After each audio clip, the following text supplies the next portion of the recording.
In today's video tutorial, I'm going to be talking you through how to enter the Apps for Good awards.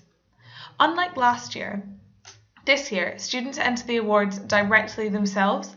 This means that there is no need for you as a teacher to verify the work that they've submitted. To begin with, students should start by logging into their dashboards. They can then click on the Apps for Good Awards tab that will bring them to this page here. They're free to have a look at the information about the awards, and when they feel enter, they can click Enter the Apps for Good awards. My computer has been a little bit slow, so you might have to bear with me. The standard entry process involves students answering 10 questions about their app. In order to speed things up and show you the full process, I'm just going to enter a little bit of dummy text in each field. However, obviously when students enter, they will enter with full, groundbreaking answers to everything. Now, question 7 involves students submitting a link to their prototype of their app that they've made.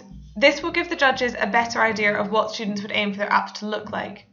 It's really important to make sure that students are submitting links to publicly accessible sites. This might mean a link to a Google Drive or Dropbox account, but making sure that the settings are listed to public. This is really important, as if our judges cannot access the folders, this will be a big problem. It's worth clicking on the See the URL rules to help your students. I'm just going to enter a link to Google to speed things up a little bit.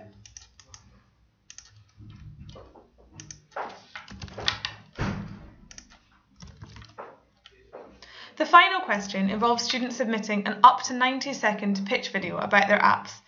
Please don't worry about the pitch videos. These can be filmed on an iPhone or whatever video filming software you have, and it's just meant to give the judges an idea of how you would pitch your app. Again, I'm just going to submit a link to Google here. If students are worried about the URLs that they've submitted, they can click the Validate URLs button at the bottom. This will flag if any of the URLs they've submitted are not valid URLs, for example, if they've forgotten to add the .co.uk or something like that. But it will not show if the URLs are publicly accessible or not, so it's really important that your students do look into this themselves. When students are ready, they can click the green Submit Entry button.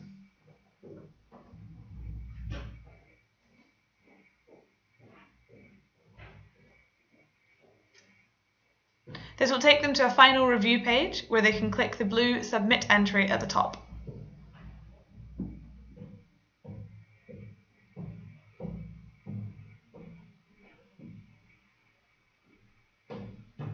Again, I can only apologise for the speed of my computer.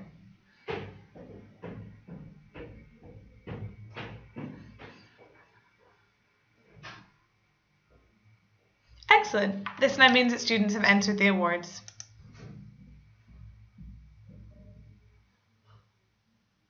If students are interested in entering our new employability prizes, they can also do this via their dashboard. This is a further opportunity for student recognition, and there is a prize for marketing, research and coding.